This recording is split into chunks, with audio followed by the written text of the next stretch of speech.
भ्रष्टाचार की दीमक के कारण आगे नहीं बढ़ पाती।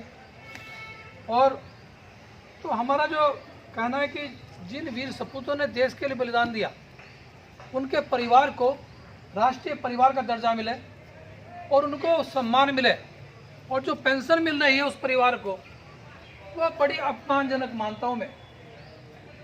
आप बताइए, लोकतंत्र सेनानियों को 20-20 हज़ार रुपये प्रति माह की पेंशन मिल रही है, जो उत्तराखंड आंदोलनकारी है उन्हें 5-5 हज़ार की पेंशन मिल रही है, और परिवार जो स्वतंत्र सेनानी के परिवार है उनके हिस्से में किसी के 200 रुपये, किसी 400 रुपये आ रहे हैं।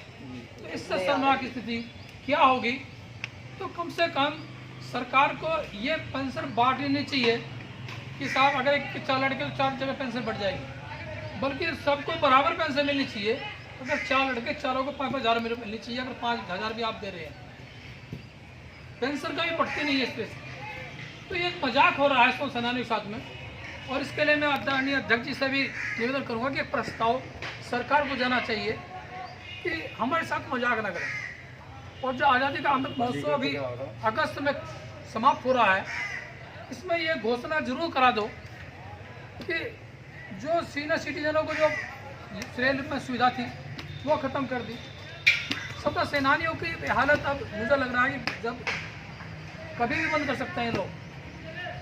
तो अगर आप आवाज़ नहीं उठाओगे तो 2 करोड़ स्वतंत्र सेनानी परिवार है, तो उनको सम्मान के लिए, उनको स्वाभिमान से जीने के लिए, और जिन्होंने देश की आज़ादी के लिए योगदान दिया है उनको चिरंजीवी बनाने के लिए उनको पर्याप्त सम्मान, पर्याप्त स्मारक और उनके पाठ्यक्रम उनके बने, ताकि एक देश की जो आज़ादी है वो हम हमेशा याद रख सकें। इन्हीं शब्दों के साथ जय हिंद, जय भारत, नमस्कार और शहीदों का नमस्कार। आपको श्री गोपाल नारसन का नमस्कार। डिवाइन मिरर हिंदी चैनल में आपका बहुत बहुत स्वागत है। आइए जान लेते हैं आज की कुछ खास चर्चित खबरें।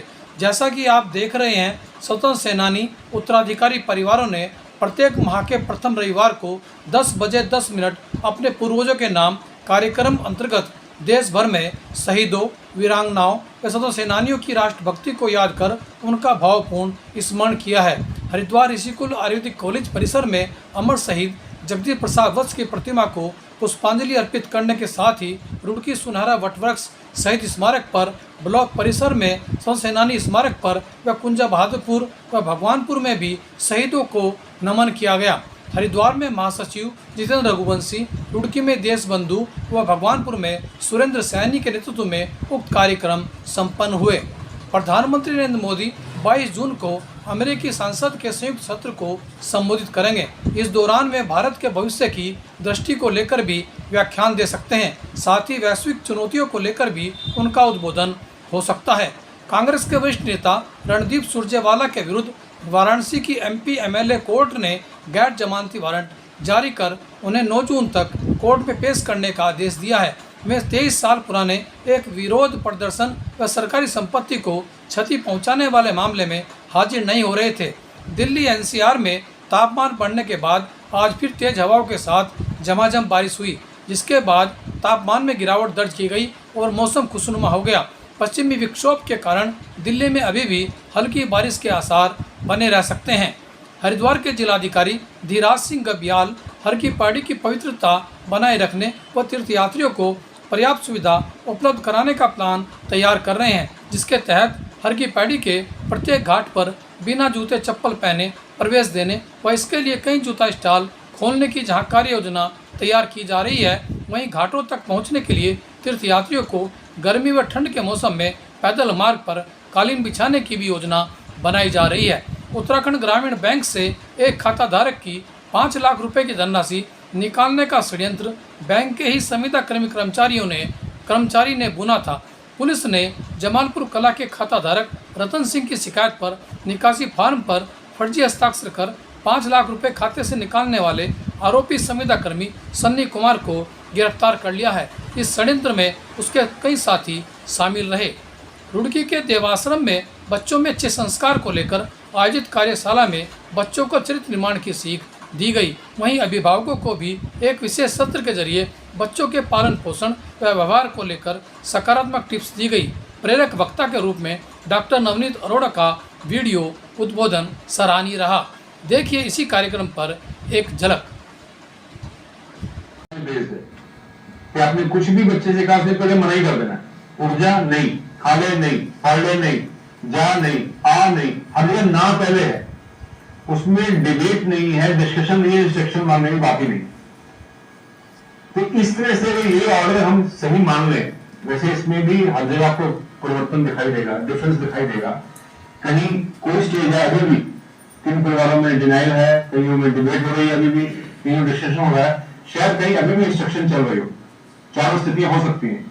संस्कारों का रोल है, कितना सम्मान माता पिता बड़ों के प्रति है, कितना वो कहने की खुद योग्यता रखते हैं, उनका खुद का रोल कितना है कहने के लिए। तो इस अनुसार अलग अलग टाइप की पेरेंटिंग हो सकती है, लेकिन इसमें कोई शक नहीं कि ओवरऑल विद टाइम पेरेंटिंग एक बहुत बड़ी जिम्मेदारी बन गई है, बहुत बड़ा चैलेंज भी है, बहुत बड़ी एजुकेशन भी है। तो first and second type result देती है अक्सर। ओवरऑल अगर आप देखेंगे, पहली वाली पेरेंटिंग और दूसरी पेरेंटिंग जिनका हमने डिस्कस किया वो रिजल्ट देती है। लेकिन पहली पेरेंटिंग जिसमें अथॉरिटी से आपने कुछ कह दिया, इंप्लीमेंट कर दिया बिना डिस्कशन के, उसमें प्रॉब्लम आ सकती है। बच्चा सफल भी हो सकता है, लेकिन उसका कॉन्फिडेंस लेवल लो रहेगा। तो बच्चे मार्क्स बहुत चले आते हैं, देखा आपने, और लेकिन उनके अंदर हिम्मत नहीं होती बात करने की, डिस्कस करने की, अपनी बात रखने की, अपना डिसीजन लेने की, और वो सोसाइटी में अपने आप को अकेला महसूस करते हैं। ऐसे बच्चों के साथ दिक्कत क्या आती है, फर्स्ट कैटेगरी बच्चों के साथ, जहां फर्स्ट टाइप की पेरेंटिंग हुई है, कि वो कई बार सोसाइटी में कटाव महसूस करते हुए डिप्रेशन में आ जाते हैं। जब उनको अपने निर्णय खुद निर्णय करते हैं तो वो इतने हेल्पलेस होते हैं, निर्णय नहीं ले पाते, इसलिए तनाव में आ जाते हैं, अवसाद में आ जाते हैं, और उसका रिजल्ट कई बार हानिकारक और ज्यादा भी हो सकता है। इसलिए बेस्ट पेरेंटिंग वही है जो कैटेगरी 2 की है, जो है आधिकारिक, कि आपने अधिकार से कहा, प्रेम से कहा, लेकिन जो भी नियम आप पूरे करवा रहे हैं वो नियम उनके साथ डिस्कस करके, उनकी एज, उनकी समझ के अनुसार, उनके लेवल पर जाकर उनको समझते हुए, उनकी भावनाओं का ख्याल रखते हुए, और उनके साथ पॉजिटिव संबंध बनाए रखते हुए आपने इंप्लीमेंट करवाए हैं। ये बेस्ट पेरेंटिंग काउंट होती है।